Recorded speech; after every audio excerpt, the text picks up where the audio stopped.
Shalom, saya Maureen, saya dari Pangkal Pinang.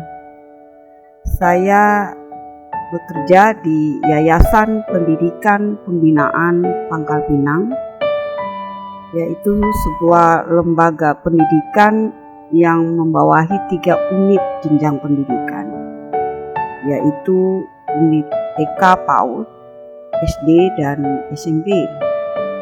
Waktu permasalahan saya masa kerja saya waktu itu sebagai pegawai tetap yayasan 6 jalan 7 tahun. Di sini saya akan memberikan satu kesaksian bahwa bagaimana cara Tuhan dalam membela perkara saya lewat para hambanya, Pak Askin, Pak Bambang, dan para lawyer yang lain. Itu memang di luar semua cara berpikir saya, ekspektasi saya, bahwa Tuhan Yesus itu luar biasa. Agustus 19, tiba-tiba saya diberhentikan dari Capsec. Saya juga nggak ngerti alasan pemberhentiannya, karena tanggal 28 sesudah surat pemberhentiannya ini diberikan buat saya ada ketemu ketua yayasan mengenai kegiatan kami di unit TK, dan ada sedikit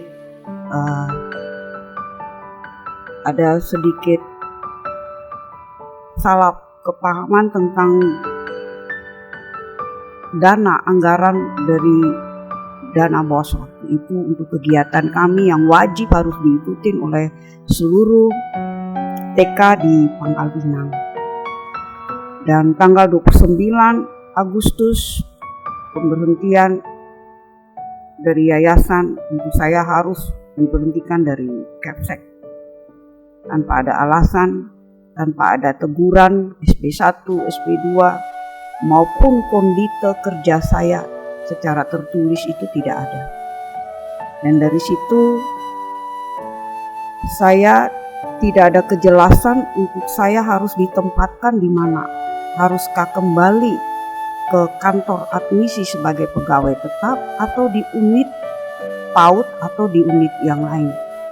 Dan setiap kali saya mencari kejelasan, tidak ada respon dari ketua yayasan ataupun pengurus yang lain. Dan waktu itu lewat suami saya, kami juga sudah menghubungi pembina waktu itu. Untuk bertemu pun tidak ada. Mereka berkata salah satu pembina bahwa saya itu mangkir. Padahal selama 6-7 tahun absensi atau apapun tidak pernah ada yang merah. Jadi ketika dalam pencarian untuk kejelasan pemberhentian saya ini, semua bahkan WA yang biasanya saya bersama ketua yayasan itu diblokir oleh ketua yayasan. Bahkan ketika saya ke kantor admisi pun tidak ada yang mau meresponi.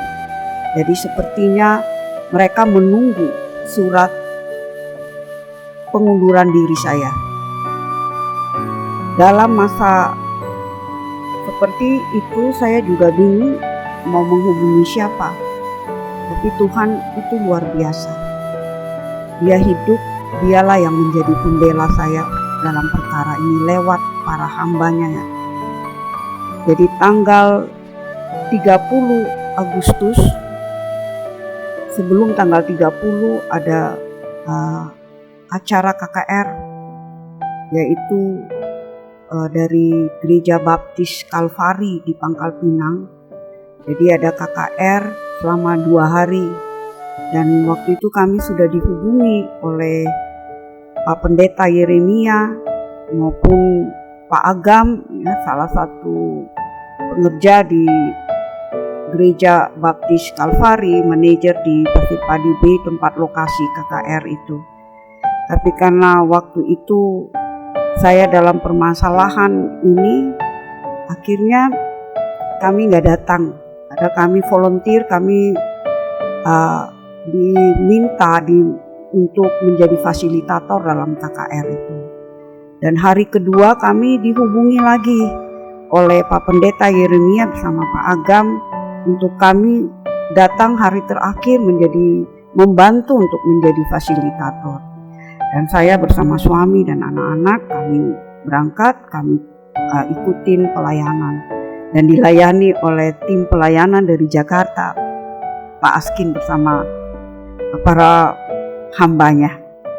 Dan disitulah kami diperkenalkan, dan saya tidak terlalu menceritakan secara detail permasalahan saya, tapi Pak Askin berkata bahwa besok saya akan tunggu karena besok saya harus berangkat kembali ke Jakarta jam 12, jadi ditunggu di hotel pagi itu. Jadi saya tuh berpikir bahwa nggak mungkin masalah saya ditangani dan saya tidak punya kemampuan untuk secara finansial untuk seorang lawyer. Kita tahu sendiri ya gimana mahalnya apalagi dari Jakarta. Dan akhirnya kami memberanikan diri, saya bersama suami, kami ketemu Pak Askin. Dan luar biasa respon dari Pak Askin untuk permasalahan saya. Dan tanggal 1 Oktober itu mulai penanganan masalah.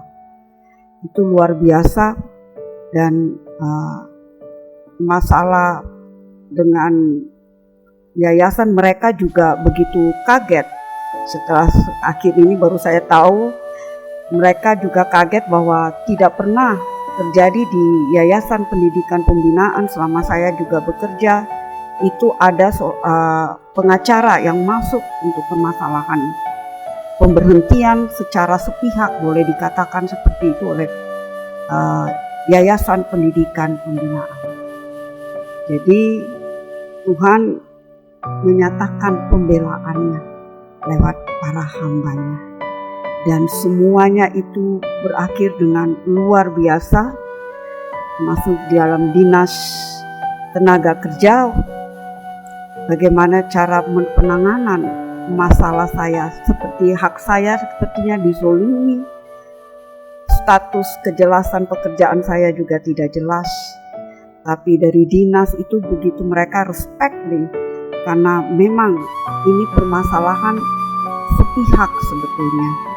Jadi sampai hari ini, dan saya hubungan dengan yayasan, ketua yayasan juga, puji Tuhan semuanya udah kembali seperti biasa, dan di mana saya dipekerjakan kembali karena kesepakatan dari saya bersama pihak Yayasan Pendidikan Pembinaan yang dimediasi oleh Dinas Pendidikan Pembinaan, Dinas Tenaga Kerja, sebagai kelanjutan dari hasil mediasi dari para lawyer.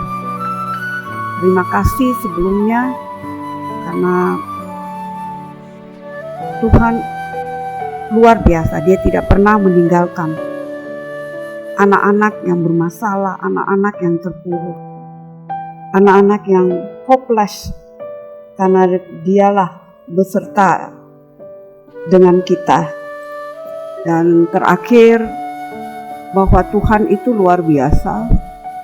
Dalam firman-Nya ada satu jaminan, janji buat kita anak-anak yang berharap dan bersandar kepadanya di dalam Mazmur 145. Tuhan itu penopang bagi semua orang yang jatuh, dan penegak bagi semua orang yang tertunduk. Dan itu nyata pembelaan Tuhan di dalam perkara saya. Terima kasih, biar kesaksian saya ini bisa menjadi satu kesaksian yang membangun, bahwa tidak ada kata putus asa di dalam Tuhan Yesus. Terima kasih, Tuhan Yesus memberkati.